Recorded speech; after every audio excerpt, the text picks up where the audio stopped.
Barry is dead. I have lit the torches and collected the pitchforks. We ride against D&D at dawn. I wish we would have focused a little more on his death and a funeral or something, but I think to show watchers, Barristan isn't as important as he is to book readers, so they kind of were like, eh. I like Daenerys jumping from trying to keep peace to just, I'm not fucking around anymore. I will kill you all. The power dynamic is also definitely different in the show versus the book for Daenerys and Meereen. The Great Houses are using Daenerys to get control of the city in the book, and she's basically just seems like a pawn in their games.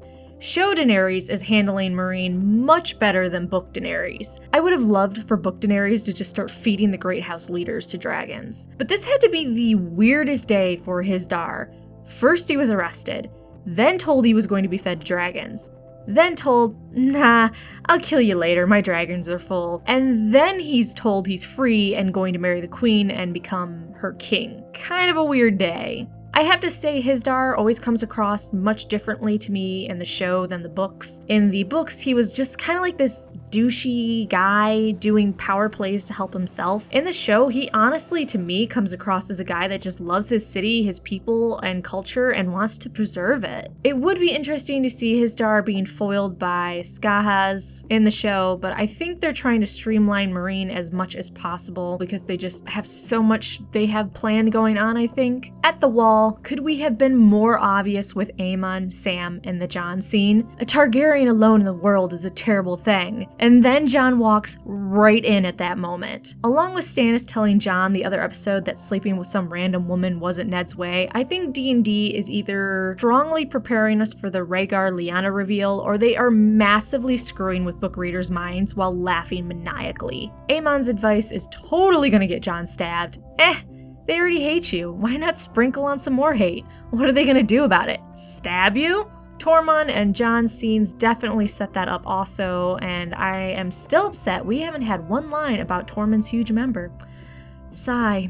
But I might be a little too jumpy about Jon being stabbed because Ollie was talking to Jon alone and the knife on the plate was pointing at Jon and the handle towards Ollie, and I felt like they were actually foreshadowing something there, so I am seeing enemies everywhere. But is it me or does Jon's character seem whitewashed? In the books, Jon was actually breaking his oaths and getting more and more away from the neutrality he's supposed to have as the Lord Commander. By the time Jon gets stabbed, I understood kind of what the men were so upset by. It was still kind of shitty of them to do, but you understood. He was giving battle advice to Stannis and telling him where he could get more men. He was interfering in the realm's wars, which isn't what he's supposed to do. He then organizes a rescue mission for fake Arya and later is like, hey, I'm gonna go beat the hell out of Ramsay. Who's with me? At this point, his men are like, hey, yeah, you're kinda not being neutral and you're actually interfering with the Watch and its mission. It's stabby stab time. In the show, it's like Jon instantly refused Stannis' offer, really wasn't broing up to him, and now the Crows are just going to be mad that he's helping wildlings who butchered their people, so they're gonna off Jon for that. The environment and the things that led up to the stabbing of Jon is just so different in the show. Jon really seems like the hero in the show, and that his people that are going to stab him are just unhappy because he's helping other people. But again, I think this is all about streamlining things and not overcomplicating them. 10 episodes isn't enough to go through all this stuff, and it would most likely just bog the show down. I did love Stannis, the original grammar Nazi. Fewer. What? Nothing. I'm hoping this season helps with some people I know that aren't book readers that don't really like Stannis, and getting them to appreciate Stannis a bit more. But I hope we're not getting better scenes with Stannis just to set up for him being killed and make the audience upset. Davos and Shireen are always so cute. Did not see Shireen and Melisandre leaving. The look Mel gave Jon was like, yeah, you're totally dead. It was kind of chilling. Is Mel going to somehow make it back to the Wall to save Jon? A subscriber sent me a message, and it was something along the theory of that Jon and Stannis die on the same day, and Mel uses her magic to bring back like the Lord of Light or the Chosen One, and instead of Stannis being resurrected, it's Jon instead, which would be like mind blown for her. Brienne and Podrick, I don't know what Brienne's plan at this point is. It's something along the line of, hey, I'm gonna tell every random person I meet who I am and what I'm doing, and I'm sure at some point it's going to pay off. I want to see Brienne go from someone who feels she's had to keep all her vows and oaths no matter what, to understanding what Jaime was trying to teach her. Sometimes breaking your vows is the better option. So if there is some type of confrontation with Stannis, maybe her realizing that she doesn't need to avenge everyone and doesn't need to keep every oath and every vow, and sometimes breaking that is the better option.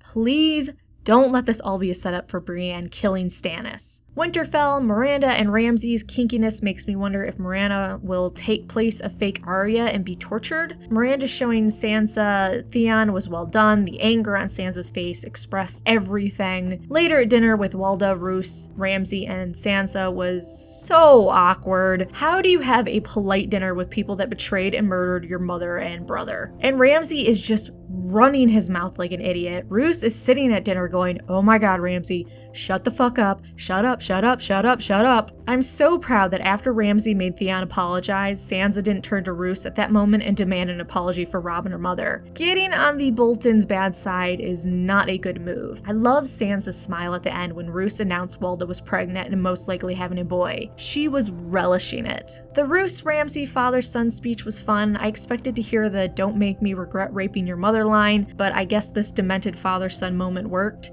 Sharp contrast to Stannis' speech to Shireen last episode though. Roose is also so snarky. How did you manage to get her pregnant? I would imagine you're familiar with the procedure. Lastly, Jorah and Tyrion were awesome together. Long silences and an occasional punch to the face. The Mormont way. The Valerie shots were so beautiful. I thought the smoky sea would be a bit smokier, but it was still breathtaking scenery. Tyrion staring up in wonder at the dragon was everything and more I ever wanted out of that scene. The stone men were pretty scary to me and well done, and now I guess Jorah is taking over for Jon Cunnington with the grayscale affliction and jumping overboard to rescue Tyrion. They have a really long walk to Meereen, so good luck with that. So those are my thoughts, probably not yours. What did you think of Barristan dying and how they are changing the Meereen plot? Do you think Brienne is going to kill Stannis? Is Mel going to make it back to the Wall and save Jon? Are D&D trolling us hard about Jon actually being a Targaryen? So make sure you write what you thought of this episode and then come back Wednesday for a random Game of Thrones video, or Sunday to talk about Aegon I and his reign as the first Targaryen king of Westeros.